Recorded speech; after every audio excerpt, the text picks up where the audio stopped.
സമീപകാലത്ത് ഏറെ വിവാദങ്ങൾ സൃഷ്ടിച്ച ഒരു പദ്ധതിയായിരുന്നു PM ശ്രീ പദ്ധതി. രാഷ്ട്രീയപരമായി ഒരുപാട് കോലാഹലങ്ങൾ ഉണ്ടാക്കി. ഒന്നാം പിണറായി സർക്കാരിന്റെ കാലത്ത് അത് നടപ്പിലാക്കുമെന്നതുമായി ബന്ധപ്പെട്ടതാണ് ഉയർന്ന വിവാദങ്ങൾ. കേന്ദ്ര സർക്കാർ പദ്ധതിയാണ്. അത് പ്രതിഷേധങ്ങൾക്ക് ഒടുവിൽ മരവിപ്പിച്ച പദ്ധതിയായിരുന്നു. പിന്നീട് UDF സർക്കാർ അധികാരത്തിലേറി ഒരു മാസം പിന്നിടുന്നതിന് മുമ്പ് തന്നെ ആ പദ്ധതിയുമായി മുന്നോട്ട് പോകാനാണ് സർക്കാർ തീരുമാനമെന്ന് തെളിയിക്കുന്നതാണ് വിദ്യാഭ്യാസ മന്ത്രിയുടെയും മുഖ്യമന്ത്രിയുടെയൊക്കെ പ്രസ്താവനയിൽ നമുക്ക് മനസ്സിലാക്കാൻ സാധിക്കുന്നത്. ഒരു മന്ത്രിസഭ ഉപസമിതി തന്നെ ഇതിനുവേണ്ടി സർക്കാർ രൂപീകരിച്ചിരിക്കുകയാണ്. ഈ ഒരു അവസരത്തിൽ സലീം ഖാലിദ് എങ്ങനെയാണ് ഈ വിഷയത്തെ വിലയിരുത്തുന്നത്? ഇതിൽ ഈ PM ശ്രീ പദ്ധതി എന്താണെന്ന് അറിയണം. എന്താണ് ഇവിടെ നടന്നത് എന്നത് കൃത്യമായി മനസ്സിലാക്കാതെ ഇതിനെക്കുറിച്ചിട്ട് പറയാൻ കഴിയില്ല. PM ശ്രീ പദ്ധതി എന്ന് പറഞ്ഞാൽ 2022 സെപ്റ്റംബർ 5 നരേന്ദ്രമോദി പ്രഖ്യാപിച്ചൊരു പദ്ധതിയാണ്. അതായത് ഇന്ത്യയിലെ 14,500 സ്കൂളുകൾ തിരഞ്ഞെടുത്ത് ആ സ്കൂളുകളിലെ ചില മാറ്റങ്ങൾ, അതായത് മാതൃകാ വിദ്യാലയങ്ങളായി അതിനെ മാറ്റുക. ഈ ഒരടിസ്ഥാനത്തിൽ അതിനു വേണ്ടുന്നുള്ള ഫണ്ട് അനുവദിക്കുക എന്നാണ്. ഏതാണ്ട് 27,360 കോടി രൂപയാണ് ഈ 14,500 സ്കൂളുകൾക്കായിട്ട് സർക്കാർ നൽകുന്നത്. അപ്പോൾ അതിലൂടെ ആ സ്കൂള് മാതൃകാ വിദ്യാലയമാവുക, പ്രത്യേക കരിക്കുലം, പ്രത്യേക തരത്തിലുള്ള പഠന രീതി, ആ കുട്ടികളുടെ എക്സ്ട്രാ കരിക്കുലർ ആക്ടിവിറ്റീസ്, സ്കൂളുകളിലെ അറ്റ്മോസ്ഫിയറിലെ മാറ്റം, അടിസ്ഥാനപരമായ സൗകര്യങ്ങൾ, ഇങ്ങനെയൊക്കെ പറഞ്ഞാണ് പദ്ധതി പ്രഖ്യാപിച്ചത്. പക്ഷേ യഥാർത്ഥത്തിൽ ആ പദ്ധതി അതല്ല എന്നതാണ് അതിൻ്റെ വസ്തുത. പ്രഖ്യാപനത്തിൽ അങ്ങനെയാണെങ്കിലും അതിൻ്റെ മെമ്മോറണ്ടം MOU ഒക്കെ വായിച്ചു നോക്കിയാൽ, അതിൻ്റെ ബ്രോഷറൊക്കെ നോക്കിക്കഴിഞ്ഞാൽ അതിനകത്ത് മറ്റൊരു കാര്യം കൂടിയുണ്ട്. 2020 കേന്ദ്ര സർക്കാർ ആരംഭിച്ചിട്ടുള്ള നാഷണൽ എഡ്യൂക്കേഷൻ പോളിസി ഉണ്ട്, NEP. അപ്പോൾ ഈ NEP നടപ്പാക്കാനുള്ള ഒരു വെഹിക്കിളായിട്ട് ആണ് ഈ പദ്ധതിയെ നരേന്ദ്രമോദി സർക്കാർ വിഭാവന ചെയ്തിട്ടുള്ളത്. ഇത് NEP നടപ്പാക്കാനുള്ള മറ്റൊരു വഴിയാണ്. അപ്പോൾ ഇതിൽ കേന്ദ്ര സർക്കാരിൻ്റെ ഈ സമീപനത്തിൻ്റെ 2-3 പ്രശ്നങ്ങളുണ്ട്. ഒന്ന്, വിദ്യാഭ്യാസം എന്ന് പറയുന്നത് കൺകറന്റ് ലിസ്റ്റാണ്. അതായത് സംസ്ഥാനങ്ങൾക്കും കേന്ദ്രത്തിനും തുല്യമായ അധികാരമുണ്ട്. നമ്മുടെ രാജ്യം എന്ന് പറഞ്ഞാൽ ഒരു ഫെഡറൽ സിസ്റ്റത്തിലുള്ള രാജ്യമാണ്. അത് ഒരു കോപ്പറേറ്റീവ് ഫെഡറലിസമാണ്, സഹകരണ ഫെഡറലിസമാണ് നമ്മുടെ രാജ്യത്തിൻ്റെ ഒരു കോൺസ്റ്റിറ്റ്യൂഷൻ്റെ നിലനിൽപ്പിൻ്റെ അടിത്തറ. അതിൽ വിദ്യാഭ്യാസം എന്ന് പറയുന്നത് സംസ്ഥാന സർക്കാരിനും കേന്ദ്ര സർക്കാരിനും അധികാരമുള്ള മേഖലയാണ്. അതേസമയം ഇതിൽ സംസ്ഥാന സർക്കാരിൻ്റെ അധികാരമുള്ള മേഖലയിലൂടെ കേന്ദ്ര സർക്കാർ കടന്നു കയറുകയാണ്. ദേശീയ തലത്തിൽ തന്നെയാണ്. ഇപ്പോൾ ടെലികമ്മ്യൂണിക്കേഷൻ എന്ന് പറയുന്നത് കേന്ദ്രത്തിന് മാത്രം അധികാരമുള്ളൊരു കാര്യമാണ്, സംസ്ഥാനത്തിന് ഇല്ല. റെയിൽവേ കേന്ദ്രത്തിന് അധികാരമുള്ളൊരു കാര്യമാണ്, സംസ്ഥാനത്തിനില്ല. പക്ഷേ വിദ്യാഭ്യാസം എന്ന് പറഞ്ഞാൽ അങ്ങനെയല്ല, കേന്ദ്രത്തിന്. അതാണ് കൺകറന്റ് ലിസ്റ്റ് എന്ന് പറയുന്നത്. അപ്പോൾ അങ്ങനെയുള്ള ഈ വിദ്യാഭ്യാസ നയത്തെ മൊത്തത്തിൽ മാറ്റാൻ വേണ്ടിയിട്ടാണ് PM ശ്രീ പദ്ധതി പ്രഖ്യാപിച്ചത്. അപ്പോൾ ഈ PM ശ്രീ പദ്ധതി പ്രഖ്യാപിച്ചപ്പോൾ തന്നെ ഈ രാജ്യത്തെ പ്രതിപക്ഷ സർക്കാരുകൾ ഇതിനെ എതിർത്തിട്ടുണ്ട് തുടക്കത്തിൽ. അപ്പോൾ ഇതിൽ മറ്റൊരു കാര്യം കൂടി ഇതിനകത്ത് കേന്ദ്ര സർക്കാർ പ്രഖ്യാപിതമല്ലാത്ത മറ്റൊരു ഉപാധി കൂടി വെച്ചു. ആ ഉപാധി എന്ന് പറയുന്നത് SSA ഫണ്ട്, സർക്കാർ നൽകേണ്ടിയിരുന്ന, കേന്ദ്ര സർക്കാർ സംസ്ഥാനങ്ങൾക്ക് നൽകുന്ന SSA ഫണ്ട് ഈ PM ശ്രീ ഒപ്പിട്ട സംസ്ഥാനങ്ങൾക്ക് മാത്രമേ അനുവദിക്കൂ എന്ന നിലപാട് കേന്ദ്ര സർക്കാർ സ്വീകരിച്ചു. അപ്പോൾ യഥാർത്ഥത്തിൽ ഇങ്ങനെ ഒരു കണ്ടീഷൻ, അപ്പോൾ ഇതൊരു കേന്ദ്ര പദ്ധതിയാണ് PM ശ്രീ. ഒരു കേന്ദ്ര പദ്ധതി വിദ്യാഭ്യാസ മേഖലയിൽ വന്നാൽ അതിൽ സംസ്ഥാനങ്ങൾ നിർബന്ധിതമായി ഒപ്പുവയ്ക്കേണ്ടതില്ല, കൺകറന്റ് ലിസ്റ്റിലുള്ളതുകൊണ്ട്. ഒപ്പുവയ്ക്കണമെങ്കിൽ ഒരു MOU ഉണ്ട്, അത് വെച്ച് ഒപ്പുവയ്ക്കണം. പക്ഷേ ഈ MOUവിനകത്ത് വളരെ കൃത്യമായി SSA ഫണ്ട് ലഭിക്കണമെങ്കിൽ PM ശ്രീയിൽ ഒപ്പുവയ്ക്കണമെന്ന് തരത്തിലുള്ള പദ്ധതി പ്രഖ്യാപിക്കുമ്പോൾ ഇല്ലാത്തൊരു കാര്യം ഇതിനിടയ്ക്കൂടെ ഒരു കണ്ടീഷനായി ഇതിനകത്ത് കയറ്റി. അപ്പോൾ തുടക്കത്തിൽ തന്നെ അതുകൊണ്ട് തന്നെ ഒട്ടുമിക്ക സംസ്ഥാനങ്ങളും ഒപ്പിടേണ്ടി വന്നു. അപ്പോൾ ആദ്യം തന്നെ ഒപ്പിടാതിരുന്ന ചില എതിർത്ത് നിന്ന സംസ്ഥാനങ്ങളുണ്ട്. ഡൽഹി ഉണ്ട്, പഞ്ചാബുണ്ട്, പശ്ചിമ ബംഗാൾ, തമിഴ്നാട്, കേരളം. ഈ 5 സംസ്ഥാനങ്ങളാണ് ഈ പദ്ധതിയിൽ ഒപ്പിടാതെ എതിർത്ത് നിന്നത്. എന്ന് മാത്രമല്ല, ഈ 5 സംസ്ഥാനങ്ങളും ഇതിൽ കോൺഗ്രസ് ഭരിക്കുന്ന സംസ്ഥാനങ്ങളൊക്കെ ഒപ്പുവെച്ചിട്ടുണ്ട്. കോൺഗ്രസ് ഭരിക്കുന്ന സംസ്ഥാനങ്ങൾ അന്ന് ഇത് പ്രഖ്യാപിക്കുമ്പോൾ ഇപ്പോൾ കോൺഗ്രസ് ഭരിക്കുന്ന സംസ്ഥാനങ്ങളിൽ ചിലത് ഈ പദ്ധതി പ്രഖ്യാപിക്കുമ്പോൾ അന്ന് കോൺഗ്രസ് ഭരിച്ചിരുന്ന സംസ്ഥാനമല്ല. ഇപ്പോൾ തെലങ്കാന അല്ല, കർണാടകയിൽ ഇപ്പോഴുള്ള ഹിമാചൽ മാത്രമാണ് അന്ന് ഇത് പ്രഖ്യാപിക്കുമ്പോൾ ഉണ്ടായിരുന്നത്. ഹിമാചൽ യഥാർത്ഥത്തിൽ ഒപ്പുവെച്ചു. ഈ കരാറിൽ ഒപ്പുവെച്ചിട്ടുണ്ട്. അപ്പോൾ ഈ കരാറിൻ്റെ ഒരു പ്രശ്നം എന്ന് പറയുന്നത് ഈ 5 സംസ്ഥാനങ്ങൾ വളരെ ശക്തമായി പൊളിറ്റിക്കലായി ഉയർത്തിക്കൊണ്ടിരുന്നു. പക്ഷേ അതേസമയം പിന്നീട് ഓരോരോ സംസ്ഥാനങ്ങളായിട്ട് അതിൽ നിന്ന് പിന്മാറേണ്ടി വന്നു.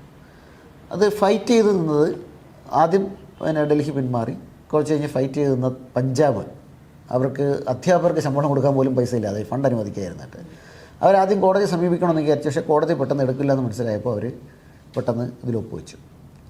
മെയ് മാസത്തിലാണ് പശ്ചിമ ബംഗാൾ ഒപ്പുവയ്ക്കുന്നത്. അതിന് മുമ്പേ കേരളം ഒപ്പുവെച്ചു. ഈ മെയ് മാസത്തിലാണ് പശ്ചിമ ബംഗാൾ ഒപ്പുവയ്ക്കുന്നത്.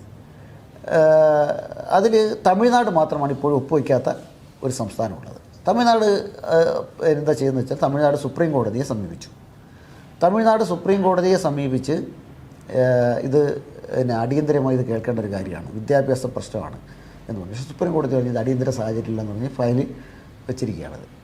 അപ്പോൾ ഇത് അടിയന്തരമായി സുപ്രീം കോടതി ഹിയറിങ്ങിന് വെച്ചിട്ടില്ല. ഇത് വർഷങ്ങൾ കഴിയുകയാണ്. ഇപ്പോൾ തമിഴ്നാടിന് SSA പദ്ധതി അടുത്ത വർഷം അവസാനിക്കുകയും ചെയ്യും. 2028 അവസാനിക്കുകയും ചെയ്യുന്ന സാധനമാണ് ഈ PM ശ്രീ പദ്ധതി. അപ്പോൾ ഒരു വർഷം കൂടി യഥാർത്ഥത്തിൽ ഈ പദ്ധതി ഉള്ളൂ. അടുത്ത ഒരു ഈ അധ്യയന വർഷം കൂടാതെ അടുത്തൊരു അധ്യയന വർഷം കൂടി മാത്രം നിലനിൽക്കുന്ന ഒരു പദ്ധതിയാണ് PM ശ്രീ പദ്ധതി, താൽക്കാലിക പദ്ധതി. ഈ താൽക്കാലിക പദ്ധതിയുടെ മറവിൽ ഒരു ദേശീയ വിദ്യാഭ്യാസ പദ്ധതി കൊണ്ടുവരികയാണ്. അപ്പോൾ അതായത് തമിഴ്നാടിൻ്റെ കാര്യത്തിലെ തീരുമാനം കണ്ടിട്ടാണ് അവസാനം ബംഗാൾ പിന്മാറിയത്. ബംഗാളാണെങ്കിൽ ഇപ്പോൾ ഭരണം മാറി BJPയുടെ കയ്യിലുമായി. അപ്പോൾ കേരളം ഇതിനകത്ത് ഒപ്പുവെച്ചു. കേരളം ഭരിച്ചിരുന്ന CPM ആണ്. അപ്പോൾ CPM ആണ് ഇന്ത്യയിൽ ഈ PM ശ്രീക്കെതിരെ കർശനമായ നിലപാടെടുത്ത രാഷ്ട്രീയ പാർട്ടി. ഒരു CPM മാത്രമല്ല, CPM, CPI, DMK, Trinamool Congress ഇങ്ങനെയുള്ള പാർട്ടികളൊക്കെ എടുത്തിട്ടുണ്ട്. പക്ഷേ ഏറ്റവും കർശനമായ സ്റ്റാൻഡ് സ്വീകരിച്ചിട്ടുള്ള ഇക്കൂട്ടത്തിൽ ഏറ്റവും കർശനമായ സ്റ്റാൻഡ് സ്വീകരിച്ച പാർട്ടികളിലൊന്നാണ് CPM.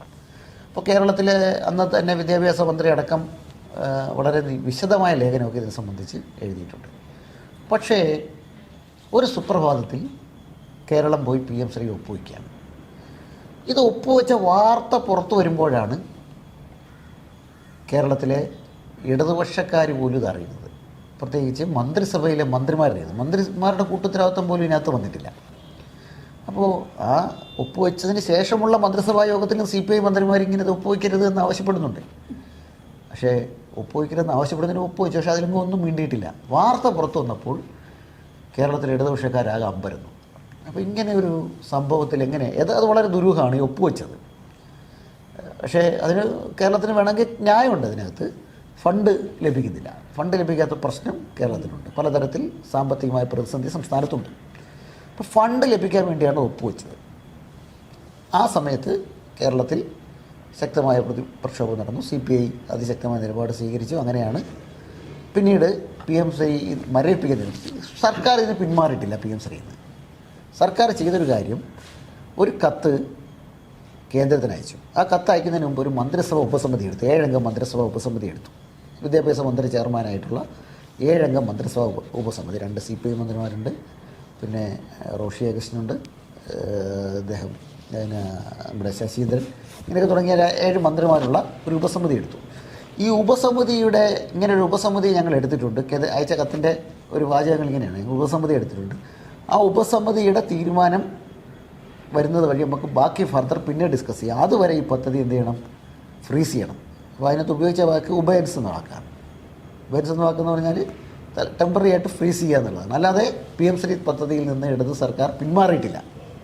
പക്ഷേ ഇതുമായി മുന്നോട്ട് പോകേണ്ടതാണ്.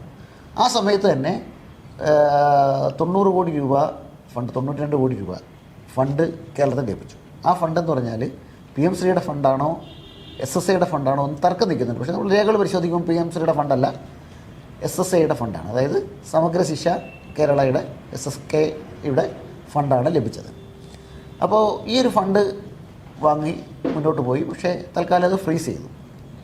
അതാണ് ഇപ്പോഴുള്ള ഇടത് സർക്കാർ ചെയ്ത സ്റ്റാൻഡ്. ഇനി UDF സർക്കാർ ചെയ്തൊരു കാര്യം എന്ന് പറഞ്ഞാൽ, ഇപ്പോൾ അവർ ചെയ്തൊരു കാര്യം, മറ്റൊരു മന്ത്രിസഭാ ഉപസമിതി എടുത്തിട്ടുണ്ട്. ഈ പദ്ധതിയുമായി ബന്ധപ്പെട്ട് അവരുടെ ഒരു ലൈനാണെങ്കിൽ ഇനി ഇടതു സർക്കാർ ഒപ്പിട്ട സ്ഥിതിക്ക് ഇനി മുന്നോട്ട് പോകാം എന്നതാണ് അവർ സ്വീകരിച്ച ലൈൻ.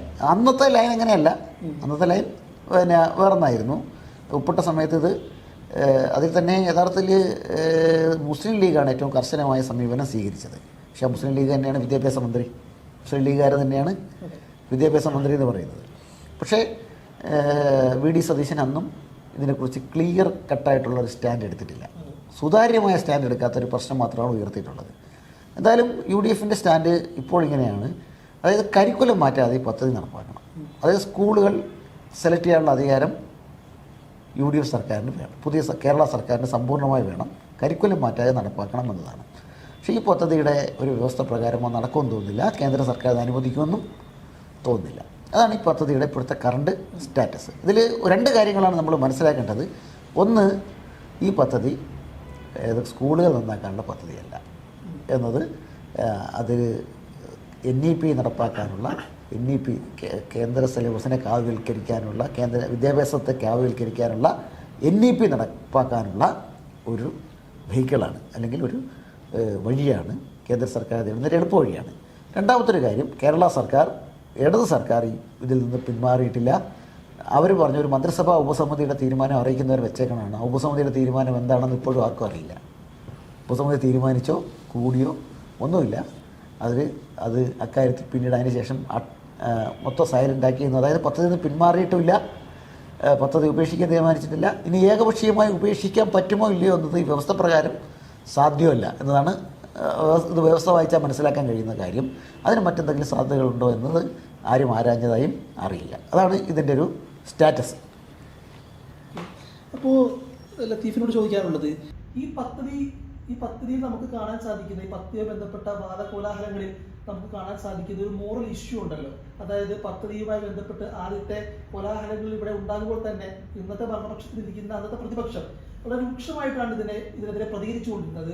ഉദാഹരണത്തിന് KM ഷാജി, തദ്ദേശ സ്വയംഭരണ വകുപ്പ് മന്ത്രി, അദ്ദേഹം പറഞ്ഞത് ഈ പദ്ധതി അറബിക്കടലിൽ കളയണമെന്നാണ്. അപ്പോൾ ഇപ്പോൾ അവർ ഭരണപക്ഷത്തേക്ക് എത്തുമ്പോൾ സ്വാഭാവികമായി ഉണ്ടാകുന്ന ഒരു നയം മാറ്റം ഒരു മോറൽ ഇഷ്യൂ അല്ലേ ഉയർത്തിക്കൊണ്ട് വരുന്നത്? ഒരു ധാർമ്മിക പ്രശ്നം ഇവിടെ ഒളിഞ്ഞിരിക്കുന്നില്ലേ? എന്താണ് ലത്തീഫിന് ഇതിനെക്കുറിച്ച് പറയാനുള്ളത്? ഇവിടെ പറഞ്ഞ പോലെ തന്നെ നമ്മുടെ 2020 പുറത്തിറങ്ങിയ ദേശീയ വിദ്യാഭ്യാസ നയം, ആ ദേശീയ വിദ്യാഭ്യാസ നയത്തെ രാജ്യത്ത് നടപ്പാക്കാൻ വേണ്ടി അതിനൊരു വെഹിക്കിൾ എന്ന അർത്ഥത്തിലാണ് PM ശ്രീ പദ്ധതിയെ നടപ്പാക്കിയിരുന്നത്. പക്ഷെ അതിനോട് നേരത്തെ പറഞ്ഞതുപോലെ വലിയൊരു കോലാഹലങ്ങളായിരുന്നു കഴിഞ്ഞ 2 തെരഞ്ഞെടുപ്പ് സന്ദർഭത്തിലും, തദ്ദേശ ഇലക്ഷൻ്റെ സമയത്തും നിയമസഭാ ഇലക്ഷൻ സന്ദർഭത്തിലെല്ലാം തന്നെ വലിയൊരു ചർച്ചയായിരുന്നു PM ശ്രീ പദ്ധതിയിൽ ഒപ്പുവെച്ചത്. അന്നുണ്ടായിരുന്ന ഇടതുപക്ഷ സർക്കാർ ക്യാബിനറ്റിൽ ചർച്ച ചെയ്യാതെ, ഘടകകക്ഷികളുമായൊന്നും അറിയിക്കാതെ അതിൽ ഒപ്പുവെച്ച് എന്നത് വളരെ വലിയൊരു ചർച്ചയായിരുന്നു. പ്രതിപക്ഷം ആ ചർച്ച ഏറ്റെടുത്തു, വലിയ വിവാദങ്ങളും കോലാഹലങ്ങളൊക്കെ ഉണ്ടാക്കി എന്നുള്ളതാണ്. അപ്പോഴും ഇവിടെ പ്രധാനമായി ഉന്നയിച്ചുകൊണ്ടിരുന്നൊരു കാര്യം ഇതായിരുന്നു: ദേശീയ വിദ്യാഭ്യാസ നയത്തിലൂടെ രാജ്യത്തെ വിദ്യാഭ്യാസ മേഖലയെ കാവ്യവൽക്കരിക്കാനുള്ള ഒരു RSSൻ്റെ അജണ്ടയാണ് PM ശ്രീ പദ്ധതിയിലൂടെ നടപ്പിലാക്കപ്പെടുന്നത്. അതുകൊണ്ട് തന്നെ അത് ആ അർത്ഥത്തിൽ വിദ്യാഭ്യാസ മേഖലയിലെ മതേതരവൽക്കരണത്തെ ഇല്ലാതാക്കിയതിനെ കാവ്യവൽക്കരിക്കുക എന്നുള്ളതും, അതോടൊപ്പം തന്നെ ഇവിടുത്തെ ഒരു ഫെഡറൽ സംവിധാനത്തെ, സംസ്ഥാനങ്ങളും കേന്ദ്രവുമായിട്ടുള്ള ഒരു ഫെഡറൽ സംവിധാനത്തെ, അധികാരത്തെ തകർക്കുന്നു എന്നുള്ളതും വളരെ ചർച്ചയായിരുന്നു ആ ഒരു ഘട്ടത്തിൽ. ആ വാല്യൂ, ആ ഒരു മെറിറ്റ് ഇപ്പോഴും നിലനിൽക്കുന്നുണ്ട്. ഗവൺമെൻറ് മാറിയാലും അതോടെ ചർച്ചകളൊക്കെ നടക്കുന്നുണ്ടെങ്കിലും ആ മെറിറ്റ് ഇപ്പോഴും നിലനിൽക്കുന്നുണ്ട് എന്നുള്ളതാണ്. ഇപ്പോഴുള്ള സ്റ്റാറ്റസ്, കഴിഞ്ഞ ആ ഒരു സ്റ്റാറ്റസ് തന്നെയാണ് ഇപ്പോഴും നിൽക്കുന്നത്. അതിൽ കഴിഞ്ഞ സർക്കാർ ഒപ്പുവെച്ചിരിക്കുന്നു, അതിൽ MOU ധാരണാപത്രത്തിൽ ഒപ്പുവെച്ചിരിക്കുന്നു, അത് തന്നെയാണ് ഇപ്പോഴും തുടരുന്നത്. നമ്മുടെ പുതിയ VD സതീശൻ്റെ പത്രസമ്മേളനങ്ങളും മറ്റൊക്കെ നിരന്തരം അദ്ദേഹം എടുത്തു പറഞ്ഞൊരു കാര്യം, കഴിഞ്ഞ ദിവസങ്ങളിലോ മറ്റോ ഒരു പത്രസമ്മേളനം നടന്നപ്പം PM ശ്രീ പദ്ധതിയുമായിട്ടൊരു ചോദ്യത്തിന് അദ്ദേഹം പറഞ്ഞത്, കഴിഞ്ഞ ഗവൺമെൻറ് ക്യാബിനറ്റിൽ അത് ചർച്ച ചെയ്തില്ല എന്നുള്ളതാണ് അദ്ദേഹം എടുത്തു പറയുന്നത്. അതായത് ചർച്ച ചെയ്യാതെ നടപ്പിലാക്കുന്ന ഒരു സർക്കാരും ചർച്ച ചെയ്യുകയും ഒരു ഉപസമിതിയെ നിശ്ചയിക്കുകയും ചെയ്തിട്ട് മുന്നോട്ട് പോയി നടപ്പിലാക്കുമെന്ന് പറഞ്ഞു. എങ്ങനെ നടപ്പിലാക്കിയാലും അതുകൊണ്ടുള്ള ഭവിഷ്യത്തുകൾ ദുർവ്യാപകമായി കൊണ്ട് തന്നെ കേരളത്തിലെ വിദ്യാഭ്യാസ മേഖലയിൽ അതുണ്ടാകും എന്നുള്ളത് ഉറപ്പാണ്. പക്ഷെ അത് ചർച്ച ചെയ്തിട്ട് ഒരു കൂട്ടർ നടപ്പാക്കുന്നു, ഒരു കൂട്ടർ ചർച്ച ചെയ്യാതെ നടപ്പാക്കുന്നു, ഒരു കൂട്ടർ ചർച്ച ചെയ്ത് നടപ്പാക്കുന്നു എന്നതല്ല. അതിനപ്പുറത്തേക്ക് കൃത്യമായിക്കൊണ്ട് ഒരു രാഷ്ട്രീയ നിലപാട് സ്വീകരിക്കാൻ ഇതിൽ കേരളത്തിലെ ഗവൺമെൻറ്റിന് സാധ്യമാകേണ്ടതുണ്ട് എന്നാണ് പറഞ്ഞു വരുന്നത്, എന്നാണ് ഉദ്ദേശിക്കുന്നത്. അതിൽ ഇപ്പോൾ മുഖ്യമന്ത്രി അടക്കം നൽകുന്നൊരു വിശദീകരണം പദ്ധതിയുമായി പിൻവലിയുന്നതിനെക്കുറിച്ച്, ഒരു നിർബന്ധിതാവസ്ഥയിലാണ്. കഴിഞ്ഞ ഗവൺമെൻറ് അതിൽ ഒപ്പുവെച്ചു, അതുകൊണ്ട് അതുമായി മുന്നോട്ട് പോകാൻ ഞങ്ങൾ നിർബന്ധിതരായിരിക്കും എന്നുള്ളതാണ്. പക്ഷേ അതിനെ മറികടക്കാൻ എന്നുള്ള അർത്ഥത്തിൽ അദ്ദേഹം പറയുന്നൊരു വിശദീകരണം, അതിന് പുതിയൊരു മന്ത്രിസഭ ഉപസമിതി, പൊതുവിദ്യാഭ്യാസ മന്ത്രി അതിൻ്റെ കൺവീനറായിക്കൊണ്ടും ഉന്നത വിദ്യാഭ്യാസ മന്ത്രി മറ്റ് മന്ത്രി പിന്നെ അംഗങ്ങളായിട്ടുള്ള ഒരു സമിതിയെ നിർത്തിക്കൊണ്ട് അതിൽ പ്രധാനമായും അന്വേഷിക്കുന്ന കാര്യങ്ങൾ, അപ്പോൾ അതൊന്ന് പിന്നെ സ്കൂളുകൾ, ഈ ഒരു പദ്ധതിക്ക് വേണ്ടി സ്കൂളുകൾ വിട്ടുകൊടുക്കുന്നതിൽ സർക്കാരിന് എത്രത്തോളം അധികാരമുണ്ട് എന്നതിനെക്കുറിച്ചും ഇതിൻ്റെ ഒരു സിലബസ് കരിക്കുലം അത് തീരുമാനിക്കുന്നതിൽ സർക്കാരിന് പിന്നെ അതും സർക്കാരിന് വിട്ടുകൊടുക്കാൻ പറ്റത്തില്ല എന്നുള്ളതിനെ കുറിച്ചുള്ള ചർച്ചകളാണ്, കുറിച്ചുള്ള അന്വേഷണങ്ങളാണ് അതിൽ നടക്കുന്നത്. ഇത് തീർച്ചയായും ഒരു പദ്ധതിയുമായിട്ട് മുന്നോട്ട് പോകുന്നു.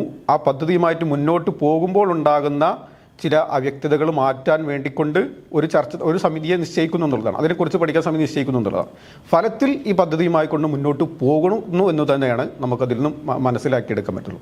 പക്ഷേ ഇവിടെ മനസ്സിലാക്കണമെന്നറിയാം, ഇത്തരമൊരു MOU ഒരു ധാരണാപത്രത്തിൽ ഒപ്പുവെച്ചാൽ തീർച്ചയായും കേന്ദ്ര സർക്കാർ നിഷ്കർഷിക്കുന്ന അതിൻ്റെ മാനദണ്ഡങ്ങളുമായിട്ട് മുന്നോട്ട് പോകാൻ നിർബന്ധിതമാകും. അതുകൊണ്ട് തന്നെ ഈ ഒരു ഉപസമിതി എന്താണോ ചർച്ച ചെയ്യുക എന്നതിനെക്കുറിച്ച് നമുക്ക് അതിൻ്റെ ഒരു ഫലം അത് കണ്ടെത്തുന്നതും അതിൻ്റെ റിപ്പോർട്ടും പിന്നീട് അത് പുറത്തു വരുമ്പോൾ അതിൻ്റെ റിപ്പോർട്ടും നമുക്ക് എങ്ങനെയാണ് എന്തായിരിക്കും എന്നതിനെക്കുറിച്ചും നിലവിൽ നല്ലൊരു ആശങ്ക നമുക്കുണ്ട്. കാരണം അത്തരമൊരു പിന്നെ ഒപ്പുവെച്ച സ്ഥിതിക്ക് സംസ്ഥാനം ഉദ്ദേശിക്കുന്ന രൂപത്തിൽ അതിൻ്റെ സിലബസിലും അതിൻ്റെ മറ്റ് സ്കൂളുകൾ തീരുമാനിക്കുന്ന കാര്യത്തിലും സംസ്ഥാനത്തിന് മേൽക്കൈ ലഭിക്കുമെന്നുള്ളത് നമുക്കൊരിക്കലും അങ്ങനെ ഒരു അവസ്ഥ സംജാതമാകും എന്നുള്ളതിനെക്കുറിച്ച് വ്യക്തതയില്ല. അത് വലിയ ആശങ്കയായിട്ട് നമുക്കിലുണ്ട്. പക്ഷേ തീർച്ചയായും ഈ ഇതിൽ നിന്നും പിൻവലിയുന്നതിനെക്കുറിച്ചുള്ള അന്വേഷണങ്ങളായിരുന്നു ആ ഒരു ഉപസമിതി തീർച്ചയായിട്ടും നടത്തേണ്ടിയിരുന്നു എന്നുള്ളതാണ്. എപ്രകാരം ഈ പദ്ധതിയിൽ നിന്നും പിൻവാങ്ങാം എന്നുള്ളതിനെക്കുറിച്ചുള്ള ചർച്ചകളാണ് നടത്തേണ്ടിയിരുന്നത്. തീർച്ചയായും വിശേഷിച്ചും കേരളത്തിലെ വലിയൊരു ജനസമൂഹം, വിദ്യാർത്ഥി സമൂഹം, നമുക്കറിയാം കഴിഞ്ഞ ഒരു നിയമസഭാ തെരഞ്ഞെടുപ്പിൽ വലിയൊരു ഭൂരിപക്ഷത്തോടു കൂടി UDF ഗവൺമെൻറ്റിന് അധികാരത്തിലേറ്റിയത് ഇത്തരത്തിലുള്ള ചില മുൻകഴിഞ്ഞ സർക്കാർ എടുത്തിട്ടുള്ള പല അജണ്ടകൾക്കും എതിരായിട്ടാണ്.